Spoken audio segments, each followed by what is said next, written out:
Hello sa inyong lahat. Kamusta po kayo? Whether is in life or death, we belong to the Lord.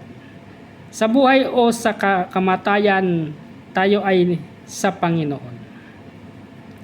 Ito ang isang katotohanan na hindi natin hawak ang ating buhay sa Diyos na ito, at kahit ang kamatayan ay hindi makapaghihiwalay sa atin sa Kanya.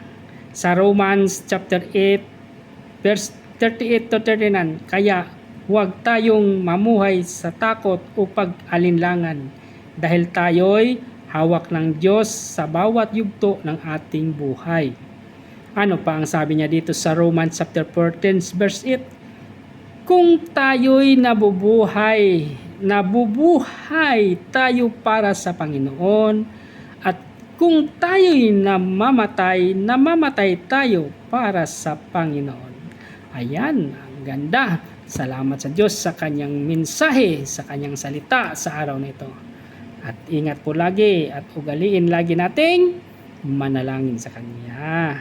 Yan lagi akong binabalik na sa ating pag-uusapan, manalangin at humingi ng kapatawaran sa ating mga kasalanan.